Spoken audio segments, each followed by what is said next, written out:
Hi அனைவருக்கும் வணக்கம். நான் உங்கள் ரம்யா. அப்புறம் தசரா வரப்போகுது. எங்கள் ஊர் சைடு தசரான்னா ரொம்பவே விசேஷமாக இருக்கும். ஆமாம், குலசமுத்தாரம்மன் கோயில் திருவிழா 10 நாள் திருவிழா சும்மா ஜெகஜோதியாக இருக்கும். நாளை மறுநாள் வந்து கொடியேற்றத்தோட திருவிழா தொடங்குது. நிறைய பேர் வேஷம் கட்டிட்டு காணிக்கைக்கெலாம் வருவாங்க. போன வருஷம் தசராவை யோசித்து பார்த்தோன்னா எனக்கு ஞாபகம் வர ஒரு சில விஷயம் என்னென்னு பார்த்தீங்கன்னா, குலசையில் காணிக்கை போட வந்த அம்மா மூஞ்சில் விபூதி அடிச்சுட்டு அவங்க செயினை அறுத்துட்டு போனது தான் எனக்கு ஞாபகம் வருது. இன்னொன்று பார்த்திங்கன்னா, ஒரு சில குழந்தைங்க வந்து காணாமல் போனாங்க. ஸோ நீங்கள் திருவிழாவுக்கு வரதா இருந்தாலும் சரி, உங்கள் வீட்டு சைட்லேயும் சரி, குழந்தைங்கள வந்து வெளியே விளையாட விடாதீங்க. ஏன்னா யார் வந்து பக்தர்கள், யார் வந்து திருடர்கள்னே தெரியாது. ஏன்னா இது வந்து திருடர்களுக்கு ஒரு நல்ல சான்ஸு, திருடுறதுக்கும் குழந்தைங்கள தூக்கிட்டு போகிறதுக்கும். அதனால் பெண்களும் சரி குழந்தைங்களும் சரி ரொம்பவே கவனமாக இருங்க. வீட்டெல்லாம் பத்திரமா பார்த்துக்கோங்க.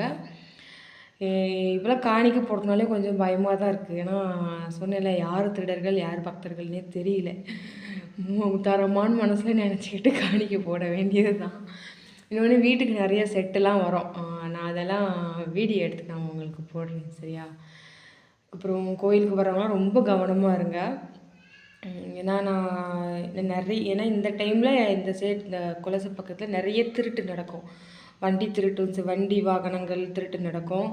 மீதி கூட்டத்தில் செயின் இந்த மாதிரிலாம் போகும். மேக்ஸிமம் குழந்தை திருட்டு வந்து ரொம்பவே அதிகமாக இருக்கும். குழந்தைங்கள கடத்திட்டு போகிறது வந்து ரொம்ப அதிகமாக இருக்கும்.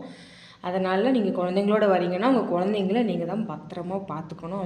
உங்கள் பொறுப்பு. உங்களோட உடைமைகளும் சரி, உங்கள் குழந்தைங்களும் சரி உங்கள் பொறுப்பு. பத்திரமா பார்த்துக்கோங்க. முன்ன பின்ன தெரியாதவங்ககிட்ட அதிக நேரம் நின்று பேசாதீங்க. கவனமாக இருங்க. சாமி கும்பிட வந்தீங்களா, சாமியை கும்பிட்டுட்டு உடனே கிளம்புற வழியை பாருங்கள். பாருங்கள், ரொம்ப கவனமாக இருங்க. ஏன்னா ரொம்ப கூட்டமாக இருக்கும். பஸ்ஸெல்லாம் ஊருக்குள்ளே போகாது, குலசைக்குள்ளே போகாது. ரோட்டில் இறக்கி விட்ருவாங்க. அங்கேருந்து நீங்கள் நடந்து தான் போகணும்.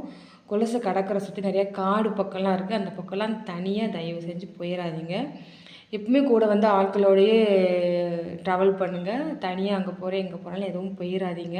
குழந்தைங்களெல்லாம் பத்திரமா பார்த்துக்கோங்க. பாதுகாப்பாக இருங்க. இந்த தசரா திருவிழாவை ரொம்ப பாதுகாப்பாக கொண்டாடுங்க.